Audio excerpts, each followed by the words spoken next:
नमो तस्स भगवतो अर्हतो सम्मा संबुद्धस्स. बुद्ध, धम्म आणि संघ या त्रिरत्नांना वंदन करते. बोधिसत्व डॉक्टर बाबासाहेब आंबेडकर यांना अभिवादन करते आणि आजच्या धम्मसाकच्याच्या व्याख्यानाला सुरुवात करण्यापूर्वी मी नलिनी मॅडम यांना विनंती करते की त्यांनी त्रिसरण अनुसरण करावे. नलिनी मॅडम. नमो तस्स भगवतो अरहतो सम्मा संबुद्धस्स. नमो तस्स भगवतो अरहतो सम्मा संबुद्धस्स. नमो तस्स भगवतो अरहतो सम्मा संबुद्धस्स. बुद्धं शरणं गच्छामि, धम्मं शरणं गच्छामि, संघं शरणं गच्छामि, द्वितीयंपि बुद्धं शरणं गच्छामि, द्वितीयंपि धम्मं शरणं गच्छामि, द्वितीयंपि संघं शरणं गच्छामि, तृतीयंपि बुद्धं शरणं गच्छामि, तृतीयंपि धम्मं शरणं गच्छामि, तृतीयंपि संघं शरणं गच्छामि. साधु साधु साधु. साधू साधू साधू. नलिनी मॅडम, खूप सुंदर. आजचे जे आपले मार्गदर्शक आहेत त्यांचं नाव आहे ते आहे नेल्सन भालचंद्र डाळिंबे सर. ते पुण्यावरून आहे. त्यांचा अगदी छोटासाच परिचय देते. ते धम्मसेवक, धम्म अभ्यासक आणि लेरी अभ्यासक आणि संवर्धक आहेत आणि धम्म प्रचारक आहेत. तर मी त्यांचा इतका परिचय देऊन नेल्सन सरांना विनंती करते की त्यांनी त्यांच्या मार्गदर्शनाला सुरुवात करावी. आणि त्यांचा आजचा जातकचा विषय आहे आरामदुस जातक वर्णना. नेल्सनजी, नेल्सन सर. नमो बुद्धाय. जय भीम सर्वांना. नमो तस्स भगवतो अरहतो सम्मा संबुद्धस्स. जे आदरणीय आज मला जो संधी मिळाली, अनमोल संधी या ठिकाणी आपल्याशी संवाद साधण्याची मिळाली, त्या आदरणीय मिसाळकर सरांना सविनय सप्रेम जय भीम करतो. आणि या ठिकाणी माझ्या धम्माच्या मार्गदर्शिका, ज्यांच्याकडून मी हे धम्माचं पालीचं एबीसीडी शिकलो, अबकड शिकलो, अशा आदरणीय उपासिका नयना चंद्रहास तांबे यांना सुद्धा सविनय जय भीम करतो आणि आपल्या सर्वांना सविनय जय भीम. तर आज फार सुंदर आणि अतिशय अप्रतिम असं जातक आपण पाहणार आहोत. जातक, आणि ते जातक आहे 268 मधल्या त्या ठिकाणी तृतीय भागामधलं 8वा या ठिकाणी हा जातक आहे आणि ते आहे आरामदूसक. आरामदूसक जातक वर्णना. आणि हे जे आरामदूसक जातक वर्णना आहे ते आज मी तुमच्या समोर सांगण्याचा प्रयत्न करणार आहे. आपण सर्वांनी त्या ठिकाणी एकाग्रतापूर्वक ऐकावं आणि जर काही माझ्याकडून चुकलं तर नक्की मला सांगावं. तर नंतर त्याविषयी बोलणच. तर हे इतकं सुंदर जातक आहे. जातक तथागतांच्या जीवनामध्ये जे आपण पाहतो 9 अंगांनी युक्त आपला जो सद्धम्म आहे, संपूर्ण त्रिपिटकामध्ये आपण पाहतो की सुत्त पिटक, विनय पिटक, सुत्त पिटक, अभिधम्म पिटकामध्ये सुत्त पिटकातील खुद्दक निकायाचा हा भाग आहे. आणि याच्यामध्ये आपण पाहतोय की जे जातक आहे ते इतकं महत्वाचं आहे की याच्यामधनं आपल्याला आपल्या भारताची प्राचीन संस्कृती, आपल्या भारताची प्राचीन सभ्यता, भारताची नाही तर जम्बूद्वीपाची प्राचीन संस्कृती, प्राचीन सभ्यता आपल्याला पाहायला मिळते. जातक जातक जातक म्हणजे काय तर याविषयी आपण सर्वांनी वेळोवेळी मार्गदर्शन केलेलं आहे. परंतु जातक कशाला म्हणतात आणि जातकाचं महत्व काय, तर हे जातक ऐकताना आपण नक्कीच त्याविषयी विचार करणार आहोत. तर आजचं जे जातक आहे त्याची सुरुवात अशी होते, यो वे सब्ब समेतानंती इदं सत्ता दक्षिणा गिरिजनपदे अय्यतर उद्यान पालपुत्तम आरंभम कथोसी. आता ही कथा कुठून सुरुवात झाली आहे, ते एका गाथेने सुरुवात झाली.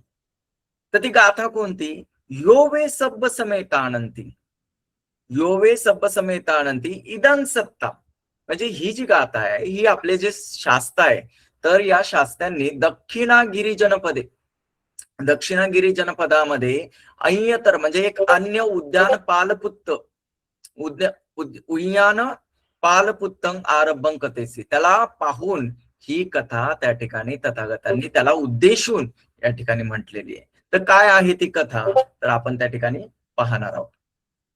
तर सत्ता किरंग वत्तु वस्सो जेतवनं निखमित्वा, या ठिकाणी ही जी अतिशय सुंदर, अतिशय मोहक, अतिशय काळजाला भिडणारी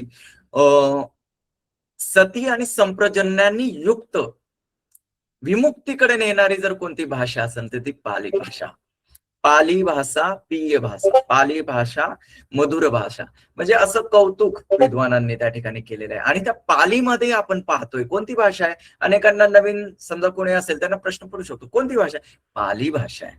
धम्माचं पालन केलेली ही भाषा आहे. धम्म जिने जिवंत ठेवला ती ही भाषा आहे. हिचं माधुर्य, हिचं सौंदर्य हे अप्रतिम आहे. ही फक्त वाचण्याची भाषा नाहीये, ही फक्त गायनाची भाषा नाहीये, तर ही जगण्याची भाषा आहे. आणि पहा, सत्ता, सत्ता म्हणजे शास्ता, आपले शिक्षक. का बघा, पालीमध्ये तथागतांना सत्ता म्हटलेलं आहे. सत्ता म्हणजे शास्ता, शिक्षक, मार्गदर्शक. तर आपले जे सत्ता आहेत तर ते सत्ता किरंग वत्तुवस्सो, म्हणजे सत्ता किरंग वत्तुवस्सो जेतवनं निखमित्वा, तथागतांनी जेतवनामध्ये वर्षावास करून, कुठे केला? जेतवनामध्ये. तर जेतवन काय आहे?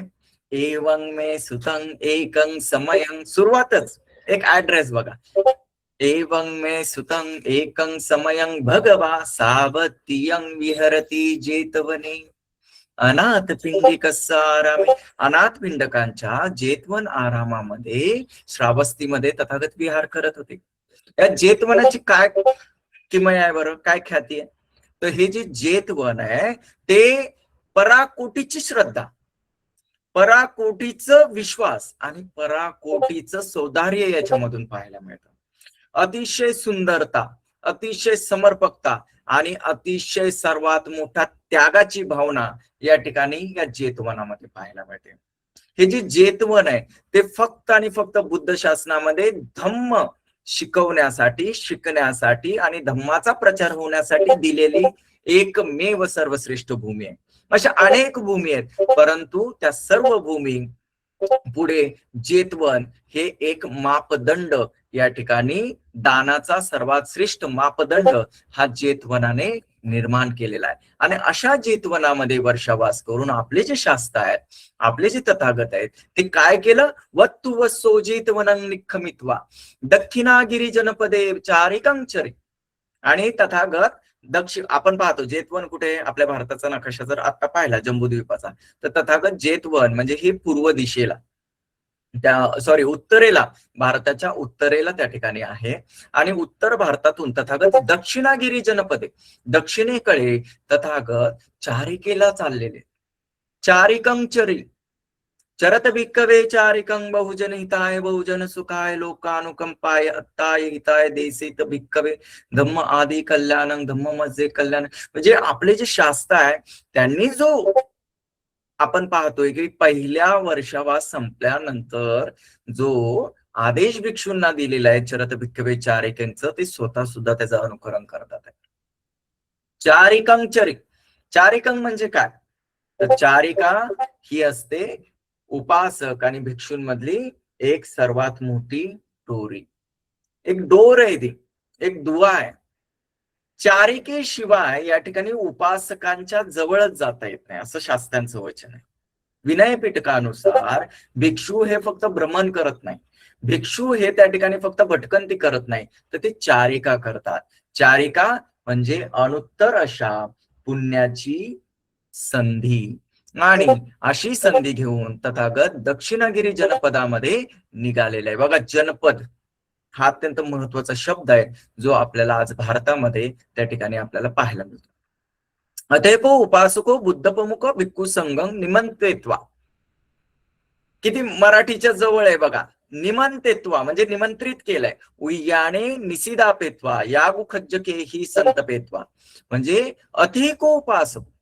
इथं काय, अथेको उपासको, एका उपासकाने काय केलं, बुद्ध प्रमुख भिक्खू संघाला, ना की फक्त भगवान बुद्धांना, काय केलं, बुद्ध प्रमुख भिक्खू संघाला, बुद्ध प्रमुख भिक्खू संघाला निमंत्रित केलं आणि उद्यानामध्ये नेऊन त्या ठिकाणी यागो खज्ज केके, म्हणजे त्यावेळेस असणारे सर्व जे पदार्थ आहेत, सुप्प व्यंजन, काय त्याला आपण काय म्हणूया, सुप्प व्यंजन, अतिशय स्वादिष्ट, अतिशय सुंदर, अतिशय असे त्या ठिकाणी पाहण्या योग्य आणि अतिशय चवीला सुद्धा सुमधुर असे विविध यागू आणि खज्जके. आज सुद्धा बघा खाजा म्हणतात त्याला, खज्जके ही खाजा म्हणजे एक गोड स्वीट पदार्थ असतो. यागू म्हणजे खिचडीचा तो पदार्थ किंवा खिरीचा एक पदार्थ. तर अशा प्रकारे त्याने आमंत्रित केलं एका उपासकाने, म्हणजे या दक्षिणगिरीच्या जनपदामध्ये जात असताना एका उपासकाने बुद्ध प्रमुख भिक्खू संघाला निमंत्रित केले. बुद्ध प्रमुख भिक्खू संघाला निमंत्रित करणं ही सगळ्यात मोठी गोष्ट आहे. ज्यांनी बुद्ध प्रमुख भिक्खू संघाला निमंत्रित केलंय आणि जे संकल्प केलेले आहेत, त्यांचे संकल्प 100% त्या ठिकाणी पूर्ण होतात.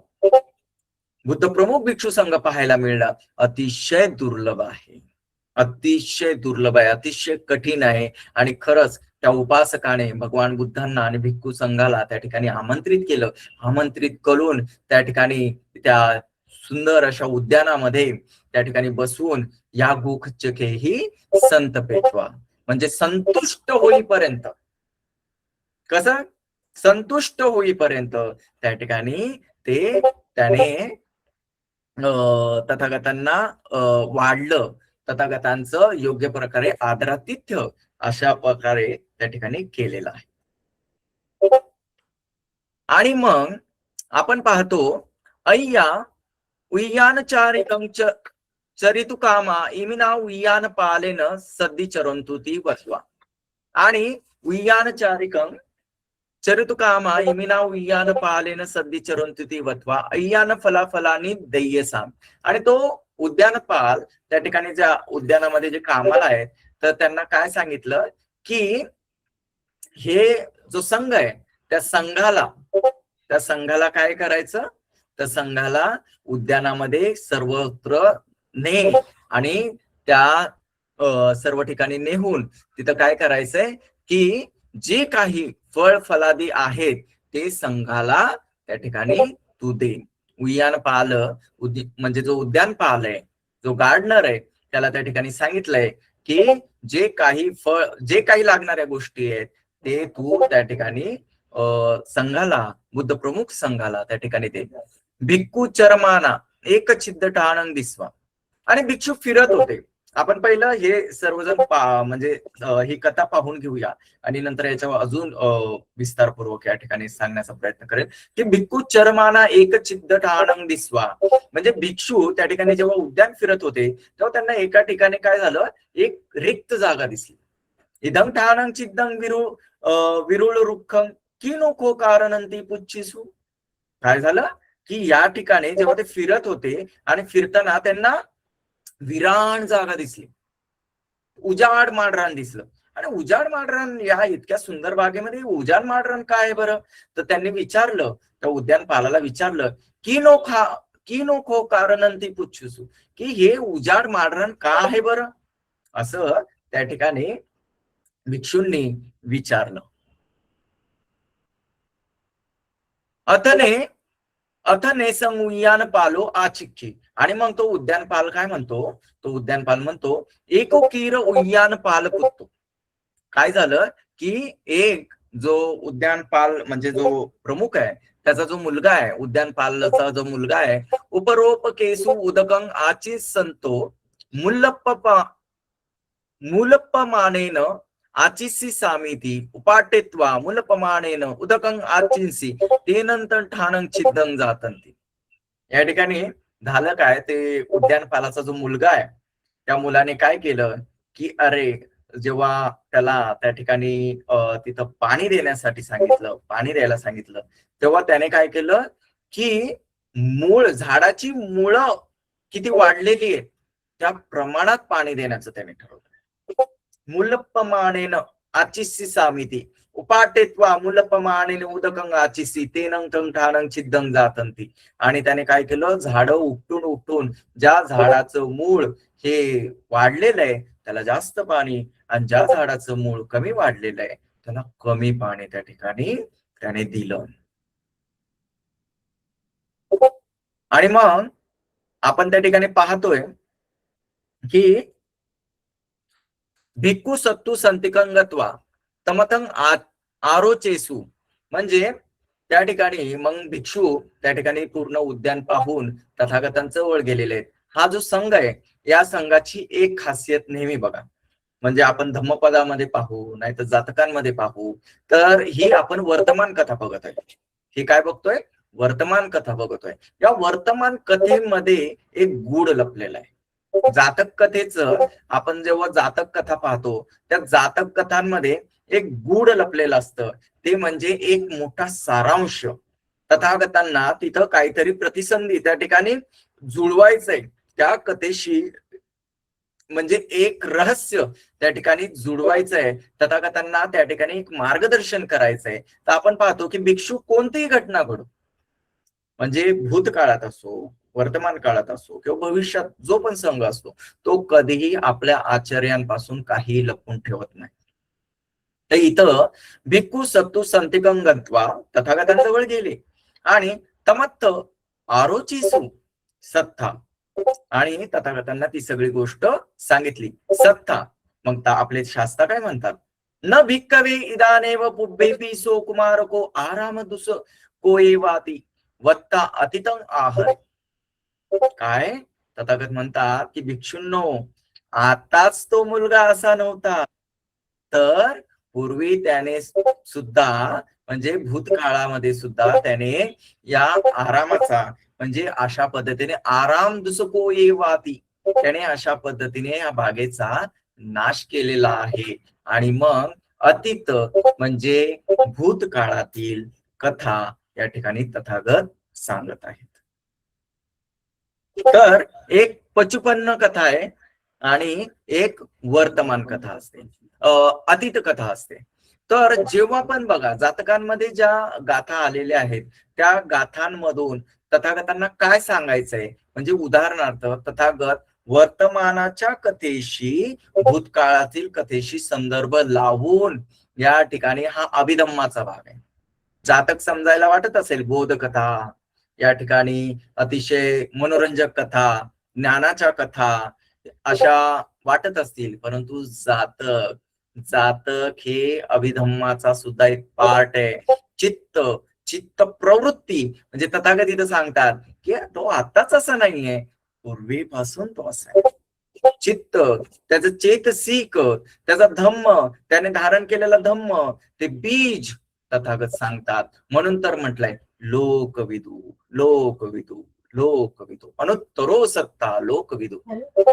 अतिते वाराणसीयं विश्वसेने नामं रय्ये रण्यकरो कारेन्ते उत्सवे गुट्टे उय्यानपाल उत्सवं कळिस्सामीति उय्यानवासिनो मक्कटे आह इदं उय्यानं तुमाकं बहुपकारं अहं सत्ताहं उत्सव कळिस्सामि तुम्हे सप्त दिवसे उपरोपकेसु उदकं आसिच्यता ती ते साधू ती सप्पटी चिंसू. आणि त्या ठिकाणी काय झालं, उद्यानपाल म्हणजे माळी, थोडक्यात आजच्या भाषेमध्ये माळी. तर अतीत म्हणजे भूतकाळामध्ये या वाराणसी, बघा ही जी नगर आहे आपलं जे वाराणसी आहे ते अत्यंत प्राचीन असं नगर आहे. त्याचं म्हणजे जवळजवळ 550 जातकांमध्ये जर आपण पाहिलं तर या वाराणसी नगराचं नाव येतं, अनेक जातकांमध्ये नाव येतं. आणि अतीत काळामध्ये वाराणसी विश्वसेन नावाचा एक राजा रय्ये राज्यकारंते काय करतोय, तो एक विश्वसेन नावाचा राजा राज्य करतोय आणि त्याच्या राज्यामध्ये एक उत्सवाची घंटा त्या ठिकाणी वाजलेली आहे. एक उत्सवाची त्या ठिकाणी सगळीकडे एक भेरी, एक नाद झालेला आहे आणि उत्सवे गुट्टे उय्यान पाल, आणि ती उद्यानपालाने ऐकली आणि उत्सवंकळी सामी, उत्सव बघा त्या काळातली सुद्धा, आज सुद्धा बघा कुठे उत्सव आहे, कुठं काय आहे, तर लगेच माणूस कसा धावत पळत त्या ठिकाणी जातो.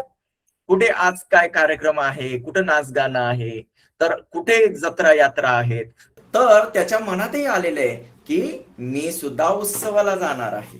काय त्याने ठरवलंय, मी सुद्धा उत्सवाला जाणार आहे. आणि मग उत्सवाला जायचंय पण कसं, ती उद्यानवासिनो, त्या उद्यानामध्ये अनेक मक्कटे म्हणजे माकडं राहतात. बघा भूतकाळामध्ये जेव्हा विश्वसेन नावाचा राजा राज्य करत होता आणि त्याच्या राज्यामध्ये एकदा उत्सवाची त्या ठिकाणी तयारी चालू होते, एक उत्सव त्या ठिकाणी त्या राज्यामध्ये साजरा करण्यात येणार होता. तेव्हा जेव्हा त्या उद्यानपालाने, त्या माळ्याने ते ऐकलं, तर मी सुद्धा उत्सवाला जाणार आहे. मग उत्सवाला जाणार आहे तर ती बागेची जबाबदारी कोणावर सोपवायची, तर त्याच्या लक्षात आलं की अरे इथं खूप माकडे आहेत, मी त्यांच्यावर ही जबाबदारी सोपवत. मग मी त्यांच्यावर ही जबाबदारी सोपवत म्हणून तो काय करतो की तो माकडांजवळ जातो. आता इथं संभाषण बघा, इथंच एक संभाषण आहे. त्या माकडांमध्ये जातकांची हीच एक क्वालिटी आहे, हर एक प्राण्याशी, हर एक जीवाशी या ठिकाणी एक संभाषण आहे, एक त्या ठिकाणी काय आहे, एक संवाद आहे. तर त्या ठिकाणी उत्सव कळीसा, मी उत्सवाला जाणार आहे आणि मग तिथं उत्सव वासिनो मक्कटे आहंग इदं उय्यान, आणि तो उद्यानपाल म्हणजे तो माळी काय म्हणतो, इदं उय्यानं तुमाकं बहुपकार. या बघा, या उद्यानाने, तुम्ही या उद्यानात राहता, बसता, फिरता, या उद्यानाने तुमच्यावर खूप उपकार केलेले आहेत. अहं सत्ताहं उत्सव कळीसामी, मी 1 दिवस नाही, 2 दिवस नाही, अनेक दिवस म्हणजे 7 दिवस मी या उत्सवामध्ये, जो 7 दिवसाचा जो उत्सव आहे, मी पूर्णपणे मध्ये त्याच्यामध्ये सहभागी होणार आहे.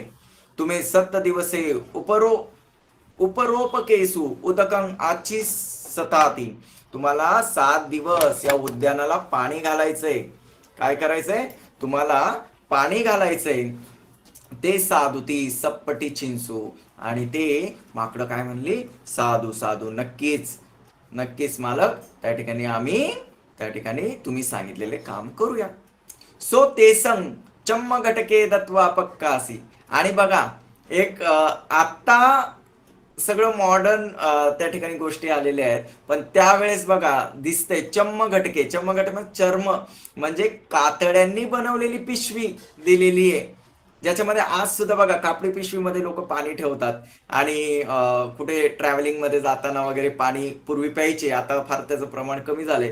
तर तशा पद्धतीचं चर्म घटक त्या ठिकाणी त्यांना माकडांना दिलेलं आहे. मक्कटा उदकं आचिस संता उपरोपकेसु आचिस शिसू, आणि माकडं त्या ठिकाणी काय झालं, पाणी द्यायला लागली, त्या चर्म घटकाने पाणी द्यायला लागली. अथने मक्कट जेटको आह, आणि तिथं काय झालं, मग एक मरकट माकडांचा प्रमुख, प्रत्येकामध्ये एक प्रमुख असतो, तर तो माकडांचा प्रमुख आला. आगमेथ ताव उदकं नामं सब्ब कालं दुर्लभं. अरे तुम्ही ऐकलंय की नाही, हे जे पाणी आहे हे फार दुर्लभ असतं. काय म्हणतोय मक्कट जेटक, हे जे पाणी आहे ते फार दुर्लभ असतं. तंग रक्कितबं उपरोपके उपाटेत्वा मुलपमानं यत्वा दीग मुलकेसु बहु. तर आपल्याला काय करावं लागणार आहे, पाणी जपून वापरावं लागणार आहे. उदकं नामं सब्ब कालं दुर्लभं, हे जे पाणी आहे हे अतिशय दुर्लभ असतं, ते असं वायाला घालून चालणार नाही. इतक्या दुरून पाणी आपल्याला आणायचंय, त्या तलावातून त्या ठिकाणी पाणी घेऊन यायचंय, तर ते आपल्याला असं वाया घालून जमणार नाही. उपरोपके उपाटेत्वा, बघा उपाटेत्वा म्हणजे उपटणे. मराठी आणि पाली इतकी जवळ आहे, खूप जवळ आहे. मराठी पाली हिंदी, राजस्थानी, गुजराती, पंजाबी, बंगाली फार जवळ आहे पालीच्या. ही जननी आहे अनेक भाषांची. उपरोपके, रोप म्हणजे या रोपांना उपटायचं. मूलपमानंग्यत्वा दिगमूलके सुबहू, आणि उपटून त्या ठिकाणी ज्या झाडाचं त्या ठिकाणी आपण पाहतो की दीर्घ मूळ आहेत, मोठी मूळ आहेत, तर काय करा, तर त्यांना जास्त पाणी, रस्स मूलकेसु अपौदकं सिंचू सुवट्टती, आणि जे छोटी मुळांची झाड आहेत, छोटे मुळांची झाड आहे, तर त्यांना काय करा की त्यांना कमी पाणी घाला. ते साधुतिंगत्वा एकच्चे उपरोपके उपाटेत्वा गच्छन्ति, आणि अशा पद्धतीने एक एक रोप उठवून, एक एक रोप उठवून, एकच्चे ते रोपेत्वा उदकं सिंचते, एक एक रोप ते माकडं उपटायची. ज्याची मुळं मोठी आहेत त्यांना पाणी जास्त घालायची, आणि ज्यांचं छोटं आहे त्यांना कमी पाणी घालायची. अशी सगळी रोप त्यांनी त्या ठिकाणी उपटली आणि त्यांना ते पाणी घालू लागले. तस्मी काले, आणि मग काय झालं, तस्मी काले बोधिसत्व वाराणसी अंग एकस्य कुलस्य पुत्रो होसी. त्या काळी आपले जे बोधिसत्व आहेत ना, ही कोणाची गोष्ट आहे बरं, तर बोधिसत्वांची. कोणत्या बोधिसत्वांची आपण पुढे पाहूया. तर बोधिसत्व म्हणजे काय ते पण पुढे पाहणार आहोत. तस्मी काले बोधिसत्व वाराणसी अंग एकस्य कुलस्य पुत्रस्य होसी. ते एका चांगल्या कुळामध्ये एका चांगल्या कुलप्रमुखाचे पुत्र होते. सो केनची देव करणीयनं गत्वा ते मक्कटे तथा करून ते दिसवा. आणि मग त्या ठिकाणी ते असं सहज एक फेरफटका मारण्यासाठी ते त्या उद्यानामध्ये गेले. आणि उद्यानामध्ये जेव्हा ते गेले तेव्हा त्यांनी पाहिलं की अरे ही माकडं काहीतरी करतात आहे, म्हणून ते माकडांच्या जवळ गेले आणि पाहतात तर काय, ते मक्कटे तथा करून ते दिसवा को तुम्ही एवं करोती ती पुच्छित्वा, को तुम्ही एवं कारेती ती पुच्छित्वा. आणि काय तुम्ही काय करत आहात हे बोधिसत्वाने विचारलं. वानर जेठको ते युत्ते, काय वानर जेठको त्या ठिकाणी काय म्हणतात, जेठकस तावो अयं, आणि को तुम्ही एवं करोती ती पुच्छित्वा, तुम्ही हे काय करताय असं त्या ठिकाणी विचारलं. आणि मग त्या माकडांनी त्यांना सांगितलं की आम्ही काय करतोय, तर वानर जेठको ती उत्ते जेठकस तावो अयं पय्या तुमाकन पंकी दिसी भविष्यती ती तमक पकासेंतो एमंग पठम गाथ माह. आणि त्या ठिकाणी काय झालं की आपण पाहतोय की बोधिसत्वाने त्या ठिकाणी त्यांना विचारलं की तुम्ही काय करत आहात या ठिकाणी.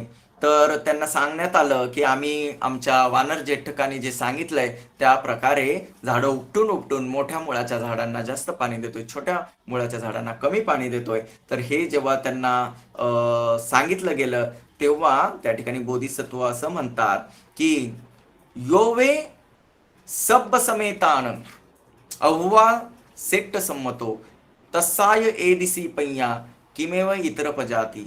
आणि या ठिकाणी म्हटलंय की जो या सर्वांमध्ये श्रेष्ठ आहे त्याची बुद्धी जर अशी आहे तर जे शेष प्रज्ञाजन आहे त्यांची बुद्धी कशी असेल असं या ठिकाणी म्हटलेलं आहे. म्हणजे तथागतांनी जे पहिलंच जी गाथा म्हणजे ज्या गाथेचं या ठिकाणी विश्लेषण चाललंय, तर ती गाथा म्हणजे काय, यो वे सब समेतान अव्वा सेट्ट सम्मतो तसाय एदिसी पय्या, तो तसाय एदिसी पय्या किमेव इतर प्रजाती, किमेव इतर प्रजाती या तत्त सब समेतांती मेस सभ्येस समान जातीनं. म्हणजे या ठिकाणी काय सगळ्यांची बुद्धी ही कशी आहे, सगळ्यांना एक समान बुद्धी आहे. अहुवाती, अहुवाती म्हणजे काय तर आहे. किमेव इतर प्रजाती या इतरा इतेसु लमिका प्रजा की दिसू नोखो तस्सा पय्याती. तर या ठिकाणी जे सामान्य जन आहे त्यांना कुणी गाईड केलेलं आहे, तर एका प्रमुखाने. तर प्रमुखाचीच अशी जर बुद्धी आहे तर त्या सामान्य जनांची काय बुद्धी असेल, अशा पद्धतीने बोधिसत्वाने त्या ठिकाणी गाथेमध्ये हे म्हटलं.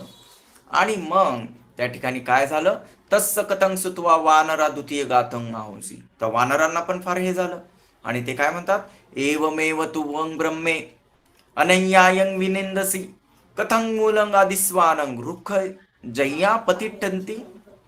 तर त्या ठिकाणी काय म्हटलेलं आहे की आपण पाहतोय की तू हे पुरुषा, तुला काही माहित नसताना तू का मला निंदित करतोय, का मला नाव ठेवतोय, अनन्यायन विनिंदसी, म्हणजे तुला काही माहित नसताना तू आम्हाला का नाव त्या ठिकाणी ठेवतोय.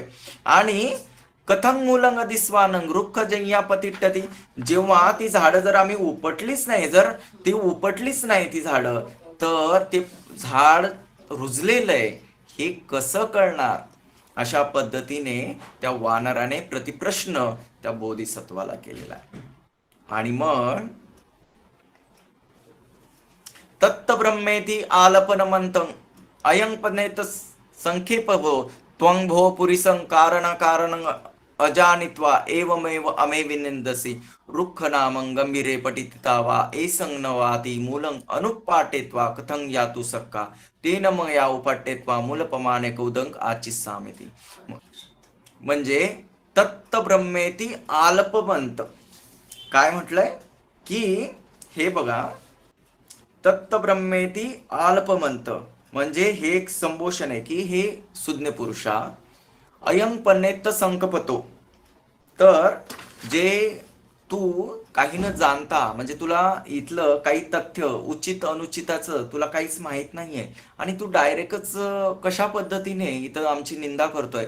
रुक्ख नामं गंभीरे पतिष्ठितो वा एसं न वा ती मूलं अनुपाटेत्वा कथं यातु सखा तेनं मय्या उपाटेत्वा मूलपमानेन उदकं आचिस्सामिति. या ठिकाणी वृक्ष हा जो ही जी झाडं आहेत ती किती गहिराईमध्ये गेलेली आहेत, किती खोलीवर गेलेली आहे, हे आपण कसं ओळखू शकतो. ते झाड या ठिकाणी लागलेलं आहे की नाही, तर आम्ही त्याला उपटल्याशिवाय हे जाणू शकत नाही. आणि जोपर्यंत आम्ही उपटत नाही तोपर्यंत आम्ही त्याला पाणी देऊ शकत नाही, असं या ठिकाणी त्या माकडांनी कारण सांगितलेलं आहे. आणि मग हे ऐकून आपले जे बोधिसत्व आहे, म्हणजे या पात्रामध्ये जे नायक आहे ते बोधिसत्व तृतीय गाथा या ठिकाणी म्हणतात. आणि ती म्हणजे काय, नाह तुम्ही विनिंदामी ये चये वानरावने विस्सोनो गारयो यस्सत्तारुकपो रोपकाती. बोधिसत्व काय म्हणतात, नाह तुम्ही विनिंदामी, अरे नाही नाही, मी तुमची निंदा नाही करत आहे. विनिंदामी ये चये वानरावने, आणि नाही मी या ठिकाणी जे अन्य वानर आहेत त्यांची या ठिकाणी मी निंदा करतोय. विस्सेनो व गारयो, म्हणजे मी या ठिकाणी इथं ना तुमची मी निंदा करतोय ना मी दुसऱ्या कोणाची वानरांची निंदा करतोय. इथं हा विश्वसेन हाच निंदनीय आहे. आणि विश्वसेन कोण आहे, विश्वसेन इथे राजा आहे. विश्वसेनच हा निंदनीय आहे. यस्सत्तारूप रुक्ख रोपकाती, जो या ठिकाणी वृक्ष लागवड करण्याची ज्याने आज्ञा दिलेली आहे, तर हा विश्वसेन हाच निंदनीय आहे. आणि अशा पद्धतीने आपण पाहतोय की बोधिसत्वाने ना त्या माकडांच्या प्रमुखाला दोष दिलाय, ना त्या इतर माकडांना दोष दिलाय. तर ते बोधिसत्व म्हणतात की ना तुम्ही निंदनीय आहेत, ना मी माकडांना दुसऱ्या दोष देतोय, परंतु हा जो विश्वसेन आहे तोच या ठिकाणी निंदनीय आहे. तर तसं विश्वसेनो गारयोती वानारसी वाराणसीय राजा विश्वसेना एत गर्हितव्यो यसत्था रुक्खरूपकाती यत्सत्थाय तुमदिसा रुक्खरूपका जाताती. म्हणजे या ठिकाणी हा जो विश्वसेन आहे हा कशा पद्धतीने निंदनीय आहे, ज्याने तुम्हाला या झाड लावण्याच्या आणि पाणी देण्याच्या कामासाठी तुमच्यासाठी ही जी झाड लावतोय, तर तोच हा या ठिकाणी मूर्ख सिद्ध होतोय, तोच खरा निंदेस पात्र आहे. आणि मग अशा पद्धतीने बोधिसत्वानी गाथा म्हटल्यानंतर आपण पाहतोय आपले जे शास्त्र आहेत, सत्ता इमं धम्मदेसनं आहारित्वा जातकं समाधानेसी. आणि मग आपले शास्त्र जे भिक्षू आले होते त्यांच्याकडे, जे वर्तमानात जे चालू आहे, वर्तमानात भिक्षू कंप्लेंट घेऊन आले तथागतांकडे आणि कंप्लेंट घेऊन आल्यानंतर आपण पाहतोय की शास्त्यांनी त्या अतीत कथा या ठिकाणी सांगितलेली आहे. आणि अतीत कथेमध्ये या ठिकाणी कशा पद्धतीने हा आत्ताच आरामदूषक नाहीये, तर पूर्वीही हा अशा पद्धतीने होता. म्हणून सत्ता इमंग धम्मदेसं धम्मदेसना देतात तथागत. या गाथेच्या अनुरूपाने तथागतांनी काय केले, धम्मदेसना दिलेली आहे. आणि धम्मदेसना कशी, आहारित्वा जातकं, या जातकाशी एक मेळ संबंध तथागतांनी जोडलेला आहे. तदा वानर जेठ्ठको आराम दुसक कुमारो अहोसी. आणि तथागत काय म्हणतात की हा जो वानर ज्येष्ठ आहे, म्हणजे त्या वानरांचा जो प्रमुख आहे, तो आता जो आराम दुसक आहे, ज्याने त्या ठिकाणी रोप उपटून उपटून जो रोपांना पाणी देतोय, तो आराम दुसक कुमार जो आहे तो त्यावेळेचा वानर ज्येष्ठ आहे. आणि पंडित पुरुष जो आहे की ज्याने सांगितलं, बाबा मी तुमची निंदा करत नाहीये, तुम्हाला दोष देत नाही, परंतु या कामाला ज्यांनी लावलंय आणि ज्याच्यासाठी हे काम करतोय तो विश्वसेन राजाच जो निंदनीय असे म्हणणारे जे बोधिसत्व आहे, जे पंडित पुरुष आहे, तर तो मी स्वतःच त्या ठिकाणी आहे. आणि अशा पद्धतीने ही आरामदूषक जातक वर्णना या ठिकाणी समाप्त होते. जर आपण पाहिलं, एक गोष्ट लक्षात घेण्यासारखी आहे की अत्यंत छोटी, अत्यंत छोटं जातक आहे. आणि याच्यामध्ये पाहिलं तर सहज जर वाचायला गेलं, कसल्याही प्रकारे गंभीरता नाहीये. एक सहज त्या ठिकाणी लिंक वाईज, म्हणजे एक प्रवाहातून व्यक्ती वाचेल आणि वाचल्यानंतर तो पाहिल की अरे म्हणजे त्या कुमाराने असं काम केलं होतं का, आणि मग तथागत काहीतरी सांगतात आहे तिथं, मग त्या माकडाने असं काम केलं होतं का, म्हणजे रोपं उपटून त्या ठिकाणी हे मूर्खतापूर्ण असं काम केलेलं, इतकंच आपण सारांश त्या ठिकाणी बघू शकतो. परंतु या ठिकाणी मला तुम्हाला सांगायचं आहे की यो वे सब्ब समेत आनंदी ही जी गाथा आहे, ह्या गाथेमध्ये एक प्रचंड प्रज्ञेचा साक्षात्कार आपल्याला दिसतो. कारण या जातकामध्ये जेव्हा आपण पाहतोय, हे जे जातक आहे तर हे जातकच आहे पद्मवर्गातील 8वं जातक आहे. पद्मवर्गातील 8वं जातक त्या ठिकाणी आहे. आणि या जातकाचा नंबरच 268 आहे. तर तुम्ही आपण सर्वजण विचार करू शकतो की आपले जे शास्त्र आहे, तथागत भगवान गौतम बुद्ध हे त्यांच्या अनेक जीवनातील जन्मातील काही संदर्भ जातकाच्या रूपाने त्यांनी मार्गदर्शन केलेलं आहे. आणि या जातकांची संख्या ही 548 त्या ठिकाणी होतीये. मग आपण पाहतोय की तथागतांनी कुणाला छान वाटावं म्हणून, कुणी वावा करावी म्हणून, किंवा काही काम नाहीये म्हणून जातक सांगितलेले नाही. तर हे जे जातक आहेत, या जातकांचा योग्य ठिकाणी योग्य वेळी तथागतांनी संदर्भ देऊन त्या वेळेचं चित्त, त्या वेळेची प्रतिसंधी, त्या वेळेचं त्या व्यक्तीचं चित्त आणि चेतसिक कशा पद्धतीचं आहे, त्याचं बीज कशा पद्धतीचं आहे, आणि तो आत्ता त्याचा स्वभाव कशामुळे बनलेला आहे, तर हे अत्यंत एक वैद्य ज्याप्रमाणे आधीचा जुनाट रोग काय, आताचा रोग काय, मग त्याच्या आधीचा रोग काय हे शोधून काढतो आणि त्याच्यावरून त्या रोगाला योग्य औषध देतो, त्याप्रमाणे तथागत आपले जे शास्त्र आहेत ते त्यांच्या जवळ येणाऱ्या, त्यांच्या संपर्कात येणाऱ्या व्यक्तीचं स्वभाव, चित्त, त्याची पारमी, त्याचं पुण्य, त्याचं कुशल अकुशल कर्म हे पाहून तथागत धम्मदेसना त्या ठिकाणी देत असतात. इमंग धम्मदेसना. आणि ही धम्मदेसना देत असताना आपण पाहतोय की याच्यामध्ये जे बोधिसत्व आहे हे एका चांगल्या कुळामध्ये जन्मलेला एक कर्तव्य दक्ष व्यक्तीच्या भूमिकेमध्ये आपल्याला दिसून येतात. जे बोधिसत्व असतात ते एका जन्मामध्ये प्रज्ञावान होत नाही ना. एका जन्मामध्ये त्या ठिकाणी ते मैत्री, करुणा, मुदिता, उपेक्षाचं अद्वितीयता पार करत नाही ना.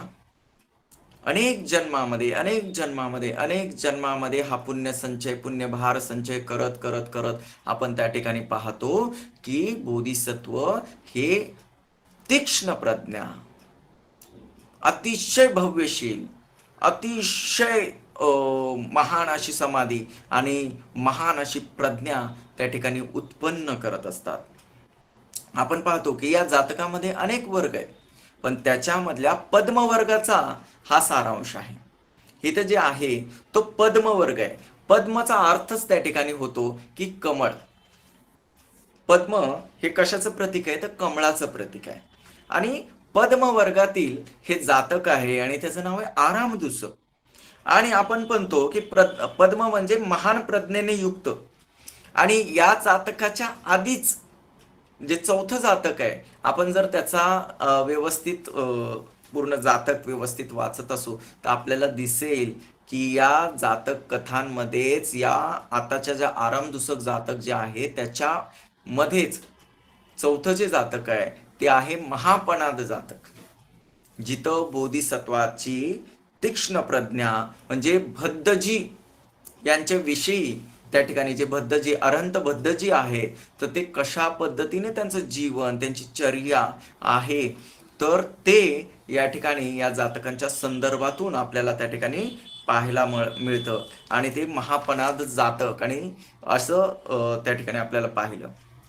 आणि इथं जो उद्यानपाल आहे, एक गोष्ट या कथेमधून आपल्याला जो घ्यायचा आहे तो काय घ्यायचा आहे तर आपण इथं पाहतोय की श्रद्धा कशी असावी तर श्रद्धा असावी त्या उपासकासारखी. जे तथागत चारिकीला जात असताना त्यांना पाहून त्या बुद्ध प्रमुख भिक्षू संघाला पाहून त्याच्या चित्तामध्ये उत्पन्न झालं अहो बुद्ध अहो धम्मो अहो संघो. त्याने भगवान बुद्धांना पाहिलं की आहे कायेन संवरो साधू साधू वाचाय संवरो मनसा संवर साधू साधू सभ्यत्व संवर होती. अरे कायेने वाचेने मनाने हा संवरित असा संघ या ठिकाणी जात आहे. का नाही मी त्यांना माझ्या उद्यानामध्ये आमंत्रित करावं? का नाही बरं मी त्यांचं आदरातिथ्य करावं? सुपटिपन्नो उजुपटिपन्नो न्यायपटिपन्नो सामीचिपटिपन्नो भगवतो सावक संघ. स्वतः भगवान त्या संघासोबत आहे, मग त्या का नाही बरं मी त्या भगवंताच्या संघाला आहू नाही हो आमंत्रित करावं, पाहू नाही हो त्यांचा पाहुणचार करावा, दक्षिणे हो त्यांना दान द्यावं, अंजली करणी हो त्यांना वंदन करावं.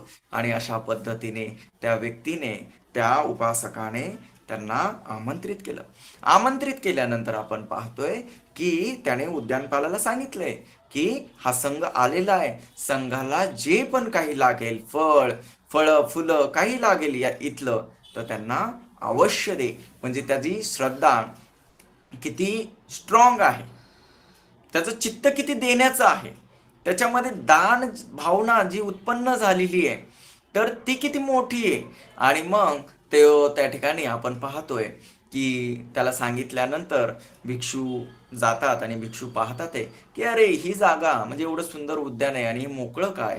तर त्या ठिकाणी पाहतोय की मोकळं राहण्याचं कारण काय आहे तर इथल्या उद्यानपालाचा जो मुलगा आहे त्याची मूर्ख बुद्धी, त्याची त्या ठिकाणी म्हणजे त्याची असलेली असमज.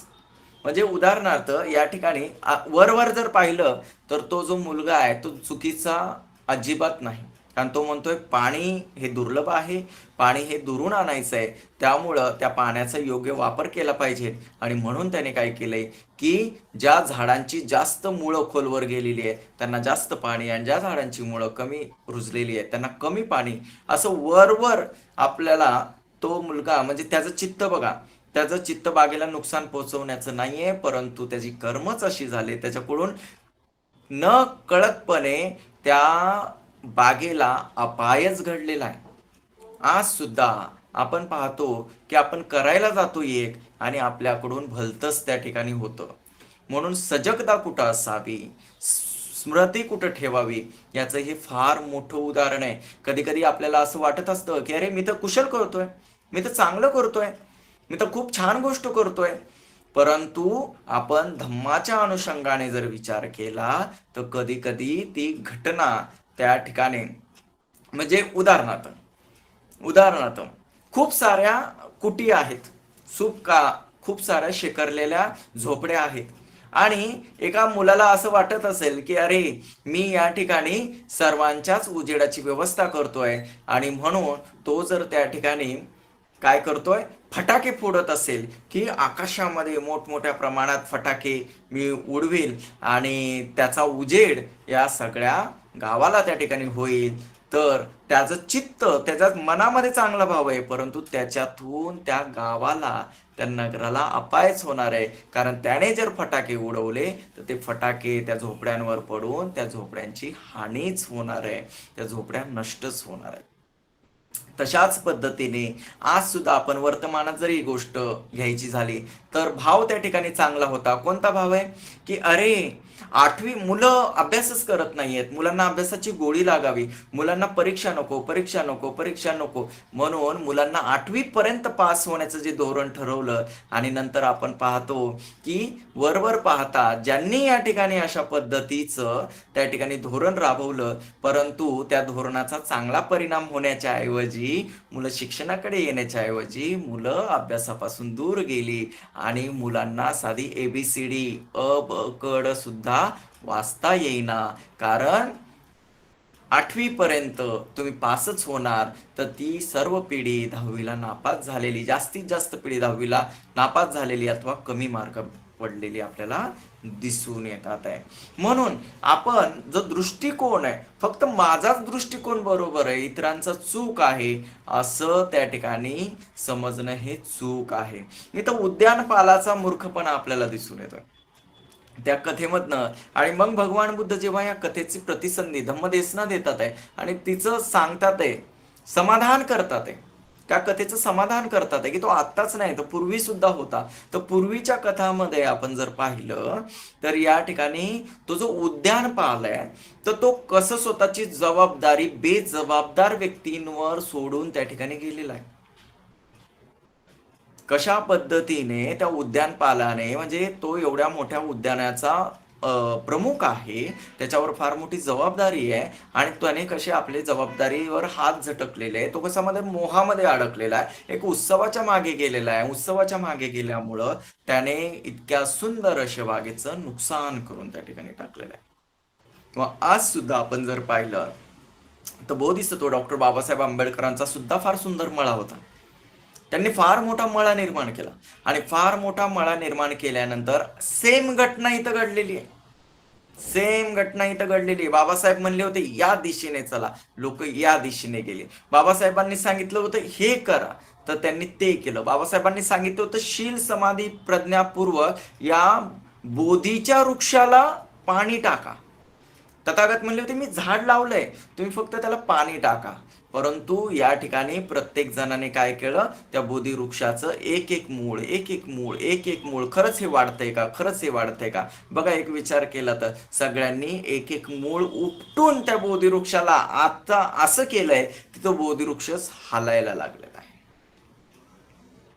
आजच्या घटनेची सुद्धा ती घटना आपण त्या ठिकाणी जोडू शकतो. म्हणजे आणि त्यानंतर उद्यानपाल जसा मोहामध्ये उत्सवामध्ये पळून गेला, त्याप्रमाणे आत्ताच्या घडीला सुद्धा आपण पाहतोय अनेक जण उद्यानपाल झालेले आहेत. आणि हे उद्यानपाल सत्ता, संपत्ती, पैसा, पद, प्रतिष्ठा यांच्या मागे धावत आहे. आणि जी जबाबदारी आहे धम्माची, जी जबाबदारी आहे ती अशिक्षित बेजबाबदार व्यक्तींवर त्या ठिकाणी सोडून पळत आहे. आणि त्यामुळं ज्या पद्धतीने हा धम्माचा रथ पुढे जायचा होता, तर तो धम्माचा रथ आपल्याला पुढे गेलेला दिसत नाही. तर इथं उद्यानपालाची मूर्खपणाची लक्षणं, त्याची मूर्खता या ठिकाणी दिसून येते आहे की त्याने कशा पद्धतीने, पराभव सुद्धा फार सुंदर पद्धतीने सांगितलंय. पराभव सुद्धा सांगितलेलं आहे की जो व्यक्ती बेजबाबदार आणि असमजूतदार व्यक्तीच्या हातात घराच्या किल्ल्या देतो, तर त्याच्या घराचं कसं नुकसान त्या ठिकाणी होतं. आणि या ठिकाणी काय केलंय, तर जो उद्यानपाल आहे किंवा जे मर्कट आहेत, तर ते कशा पद्धतीने मूर्खतापूर्ण बुद्धी त्यांची या ठिकाणी दिसून येतात. तर बाल कुणाला म्हटलेलं आहे, आपले जे शास्त्र आहे, आपले जे तथागत आहे, तर त्यांनी बाल कुणाला म्हटलेलं आहे, तर यो बालो मय्यंती बाल्यम पंडितो वापी तेनसो बालोचो पंडितमानी सवे बालोती उच्चंती ते. कुणाला बाल म्हणायचं, मूर्ख कुणाला म्हणायचं, आपल्याला कुणाला मूर्ख म्हणायला जायचं नाहीये. परंतु ज्या ठिकाणी जो व्यक्ती मूर्ख असताना जाणतो की अरे मी मूर्ख आहे, माझ्यात या मूर्खतापूर्ण गोष्टी आहे, जो जाणतो, बघा तथागतांचं वचन अंतिम आहे. आपण म्हणतो की कुणाचं वचन अंतिम नाहीये, परंतु तथागतांचं वचन अंतिम आहे, कारण तथागतांनी ज्या गाईडलाईन दिलेल्या आहेत त्याला नो चॅलेंज आहे. त्यांच्यासारखा प्रज्ञावान, त्यांच्यासारखा करुणावान व्यक्ती आपल्याला दिसणार नाही.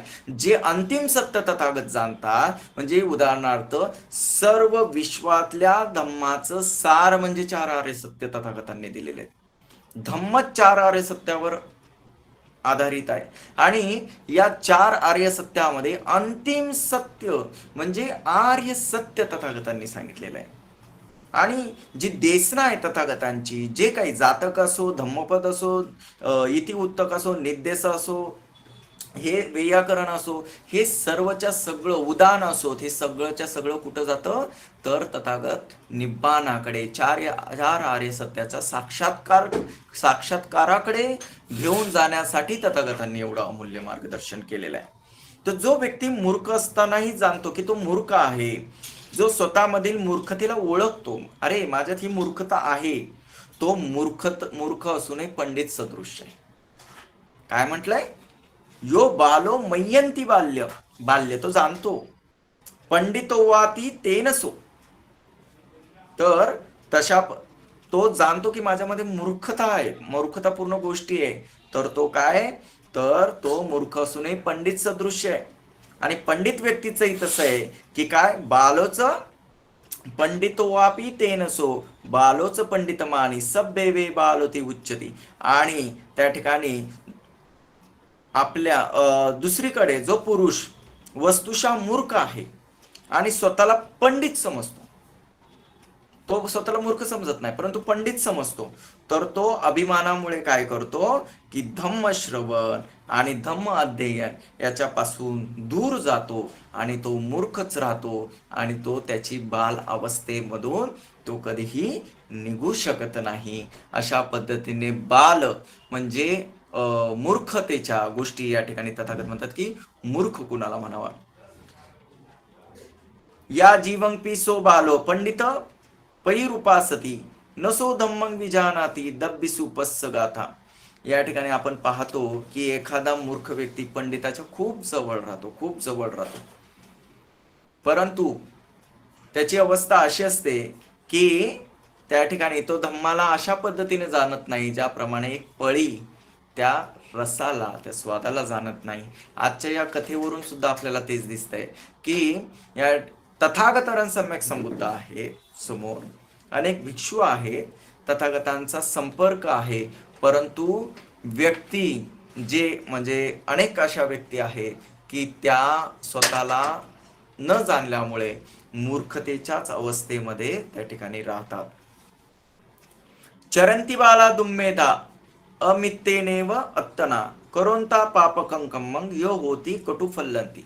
काय, दुष्ट बुद्धीवाले मनुष्य स्वतःचे शत्रू असतात. दुष्ट बुद्धी म्हणजे विपरीत बुद्धीवाले कसे असतात, स्वतःचे शत्रू असतात. ते स्वतःच पापकर्म करतात, अकुशल कर्म करतात, आणि नंतर काय होतं की त्याचं कटुफळ हे त्यांनाच भोगावं लागतं. जे इथं जो मर्कट राजा आहे, वानर राजा आहे, तर त्याच्यावरून आपण पाहू शकतो की त्याने काय केलं की स्वतःच्या दुर्बुद्धीमुळे, चुकीच्या गायडन्समुळे त्या ठिकाणी त्याने काय केलं, तर त्याने त्या माकडांना सांगितलं की अरे ती झाडं उपटा, ज्याची मुळं लांब आहे त्यांना जास्त पाणी द्या, आणि ज्याची मुळं त्या ठिकाणी ज्याची मुळं अशी छोटी आहे त्यांना कमी पाणी द्या. तर अशा पद्धतीने स्वतःच्या दुर्बुद्धीमुळे त्याने त्या बागेचं फार असं नुकसान केलेलं आपल्याला पाहायला मिळतंय. नंतर आपले जे बोधिसत्व आहे याच्यामध्ये आपले बोधिसत्व त्या ठिकाणी आलेले आहेत, आणि आपले जे बोधिसत्व आहेत आपण पाहतोय की ते कसे आहेत? जाणकार आहेत, प्रज्ञावान आहेत. ते कसे आहेत? बोधिसत्व. तर बोधिसत्व कुणाला म्हणावं? या जातक कथांमधून आता मला सांगताना खूप म्हणजे थोडंसं टेन्शनही आलंय, कारण आज मी अशा ठिकाणी या ठिकाणी सांगायला बसलोय की जिथं धम्माचे अनेक मोठे मोठे जाणकार व्यक्ती या ठिकाणी जे धम्माचा सतत सराव करत आहेत, अभ्यास करत आहेत, अशा अनेक जाणकार व्यक्तींच्या समोर मी एक फार मोठं म्हणजे धाडस केलंय असं मला या ठिकाणी वाटतंय. आणि म्हणजे नयनाताईंनी ही सुवर्ण संधी तर मला दिली, परंतु नयनाताईंनी मला मार्गदर्शन केलं आणि थोडंसं कन्फ्युजही झालो होतो या जातकाबद्दल. तर आदरणीय आदरणीय संजय गायधनी सर यांनी विशेष वेळ काढून मला याच्यावर सुंदर अशा पद्धतीनं मार्गदर्शन केलेलं आहे. कारण हे जे जातक आहे, आपण पाहतो, मी जर म्हटलं एक मोठं जातक जर भेटलं असतं तर मी त्याला एवढं एक्सप्लेन करत बसलो असतो, परंतु हे एवढं छोटं जातक आहे आणि याला न्याय देणं हे फार अवघड काम त्या ठिकाणी होतं. परंतु संजय सरांनी सांगितलं की तुम्ही, म्हणजे त्यांच्याशी माझं जेव्हा बोलणं झालं तेव्हा त्यांनी एकच सांगितलं की तुम्हाला जातक समजलंय असं मला वाटतंय आणि तुम्ही त्याला व्यवस्थित तुमच्या पद्धतीने एक्सप्लेन करा, असं त्यांनी मला एक उत्साह माझ्यामध्ये निर्माण केला. तर खरंच त्याबद्दल सुद्धा सर, संजय सर, खूप खूप थँक्यू. तर बोधिसत्व म्हणजे काय? तर बोधिसत्व कुणाला म्हणायचं? तर बोधिसत्व जे असतात ते कमीत कमी एखादा व्यक्ती 4 असंख्य 1,00,000 कल्प आपल्या पारमिता पूर्ण करून बोधी प्राप्त करतात. काय? एखादा व्यक्ती 4 असंख्य 1,00,000 कल्प कमीत कमी, नाहीतर 3 प्रकारचे बोधिसत्व असतात. एक पय्याधिक, वीर्याधिक आणि श्रद्धाधिक. तर आपण जर पाहिलं तर जे प्रज्ञाधिक बोधिसत्व आहे ते प्रज्ञाधिक बोधिसत्व 4 असंख्य 1,00,000 कल्पामध्ये पारमी पूर्ण करतात आणि बुद्धत्व प्राप्त करतात. जे श्रद्धाधिक बोधिसत्व आहेत तर आपण पाहतो की ते 8 असंख्य 1,00,000 कल्पामध्ये बोधी प्राप्त करतात. जे वीर्याधिक बोधिसत्व आहेत ते 16 असंख्य 1,00,000 कल्पामध्ये बुद्धत्व प्राप्त करतात. आणि आपले जे शास्त्र आहेत, सम्यक संबुद्ध आहेत, भगवान गौतम बुद्ध यांनी 4 असंख्य 1,00,000 कल्पामध्ये पारमी पूर्ण केलेली आहेत. हे प्रज्ञाधिक बोधिसत्व आहे. आणि हे प्रज्ञाधिक बोधिसत्व असल्यामुळे यांच्या जातकांवरून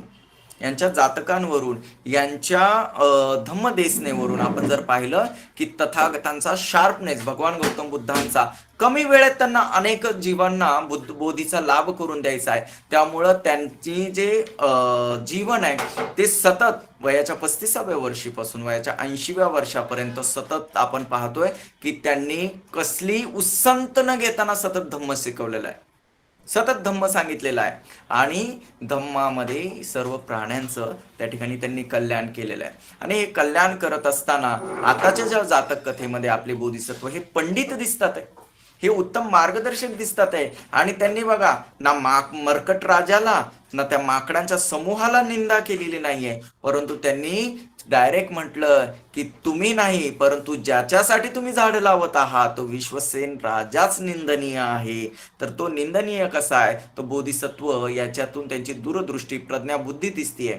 तर बोधिसत्व आपले पंडित आहेत. आणि पंडित म्हणजे काय? कारण पुढच्या अनेक जातकांमधून आदरणीय सर ज्यांचे लेक्चर्स असतील ते आपल्याला यामध्ये ते क्लिअर करतील. परंतु या ठिकाणी पंडित म्हणजे काय? तर पंडिताची व्याख्या तथागतांनी फार सुंदर केलेली आहे. निधीनं व पवंतरं यं पस्ये वज्रदस्सिनं निग्गवादिनं मेधावी तादिसं पंडितं भजे तादिसं भज्यमानस्य सेको होती न पापी होती. म्हणजे पंडित व्यक्ती, पंडित असेवनाच बालान पंडितानांच सेवना पूजाच पूजनीयानं एतं मंगल उत्तम, असं जे म्हटलं गेलेलं आहे. तर यात पंडितानांचं सेवन म्हणजे कुणाचं सेवन करायचंय बरं? कुणासोबत राहायचंय? तर खरंच दर शनिवारी हे जे धम्मसाकतच्या मुंबई समूहाचं जे लेक्चर आहे तर याच्यामध्ये अनेक प्रकारच्या याला जॉईंट होणं या सेशनला हे फार उत्तम आहे, कारण याच्यामध्ये असे अनेक मार्गदर्शक आहेत जे धम्म जाणणारे आहेत, धम्म आचरण करणारे आहेत, धम्माचं जीवन जगणारे आहेत.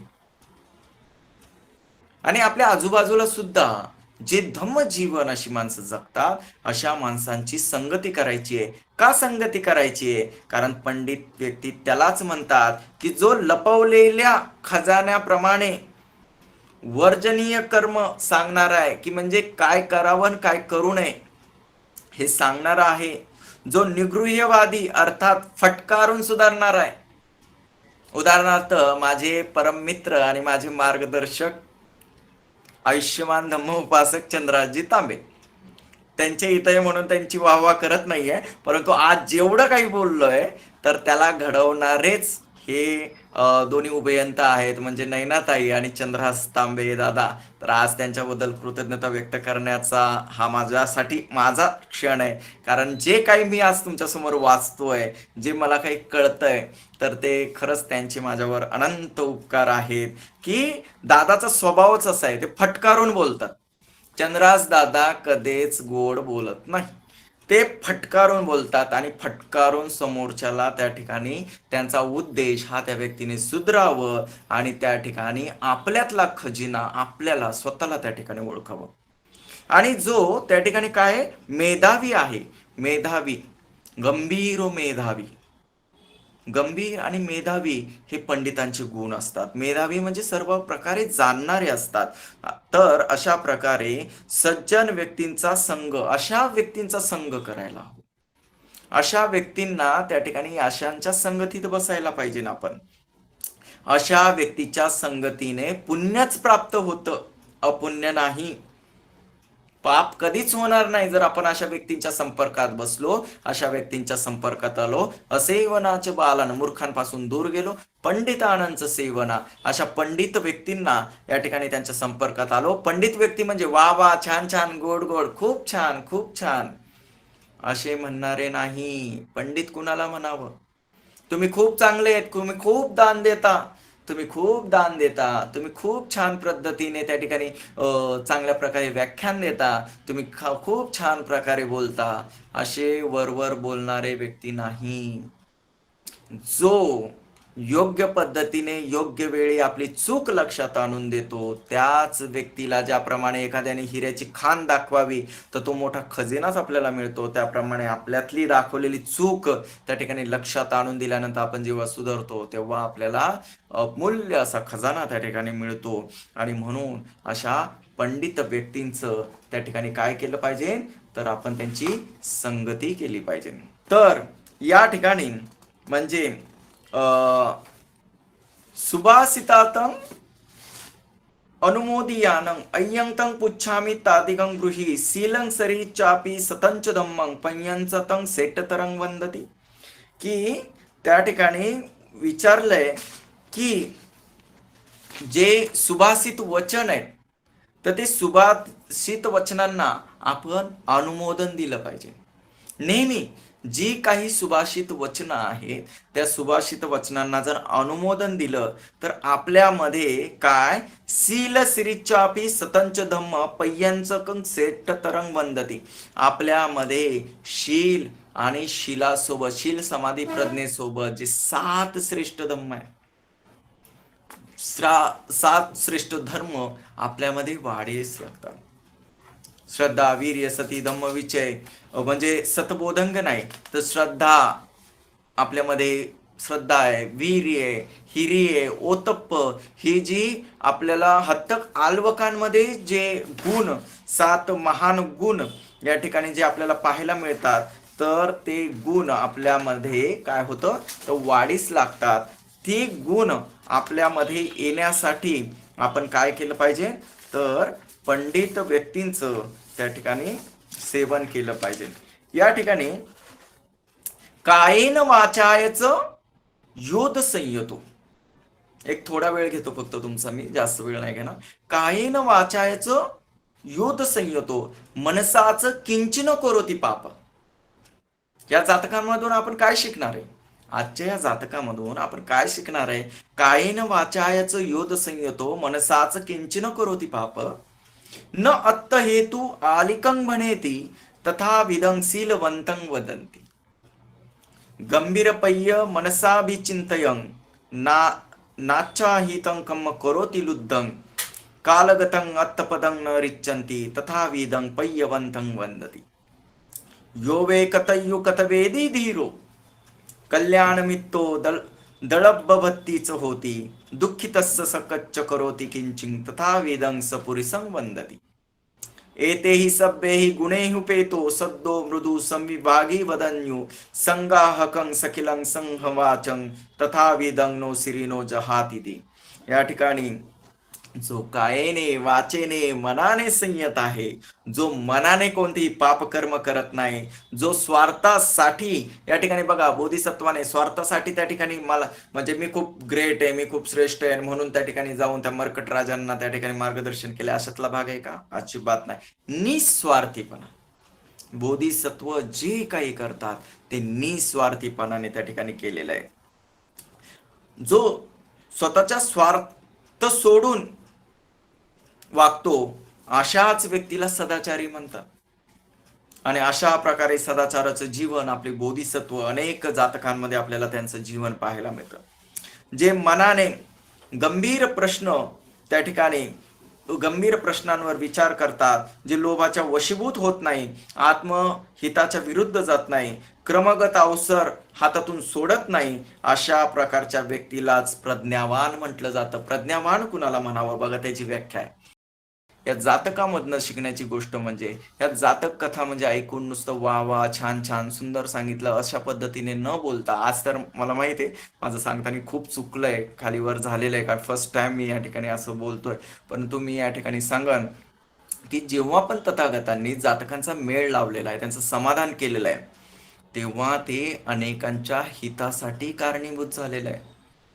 कारण जेव्हा ही गोष्ट ते भिक्षू तथागतांजवळ घेऊन आलेले आहेत आणि तथागतांना सांगतात आहे की भगवान बघा ना त्या म्हणजे उद्यानपालाच्या पुत्राचं कर्म, की त्याने अक्षरशः एवढं सुंदर ही जी बाग आहे, जे उद्यान आहे, त्याच्यातला काही भाग पूर्ण ओसाड माळरान करून टाकला. किती बुद्धिहीन असा तो मुलगा आहे. तो तथागत म्हणतात की भिक्षुंनो तो आताच नाही तर पूर्वीही असा होता. आणि जेव्हा ही कथा सांगितली तर याच्यामध्ये आपल्याला समजून जायचंय की तथागत जेव्हा ही कथा सांगतात आहे तेव्हा ती कथा श्रवण करणारे संपूर्ण ब्रह्मांडातले प्राणी.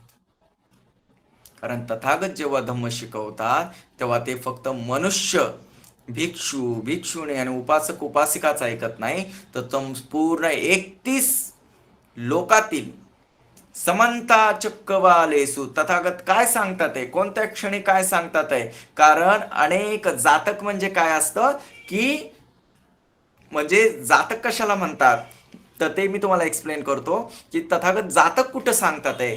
जातक सगळीकडे नाही सांगितलं जात. जातक कुठं सांगितलं जात आहे की त्या कथेचा आधीच्या कोणत्या तरी जीवनात काहीतरी संबंध आहे, तिथं तथागत उपस्थित आहेत, त्याला जातकाचं समाधान म्हटलं जातं. की अतीत मध्ये सुद्धा झालेलं आहे, मी त्याचा साक्षी, अतीत मध्ये सुद्धा झालेलं आहे, मी त्याचा साक्षी.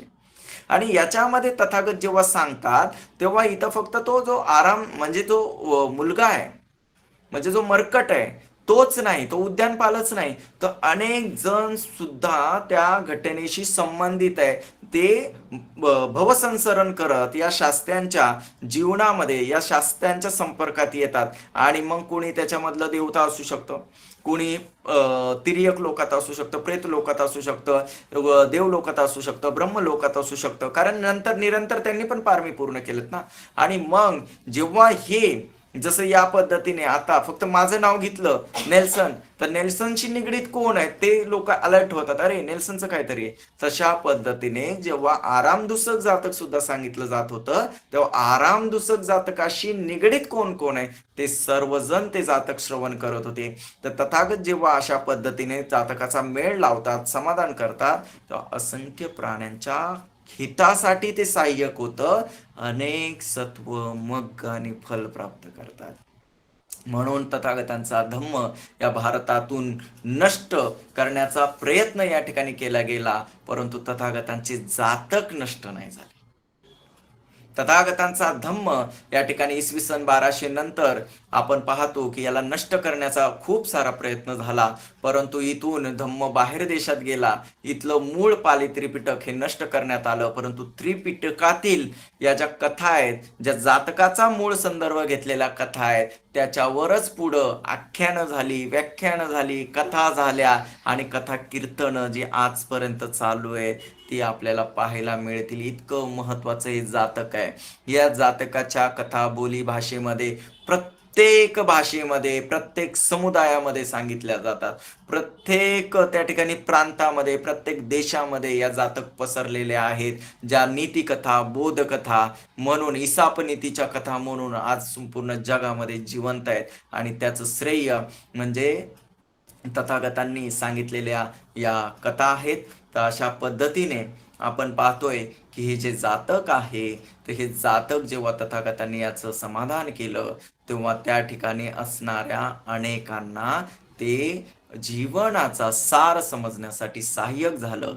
अनेक जण या जातकाच्या प्रतापाने मग आणि फल प्राप्त करण्यासाठी, त्यांचं बोधी चित्त जाणण्यासाठी ते सहाय्यक झालं आणि अनेकांचं त्या ठिकाणी कल्याण झालं.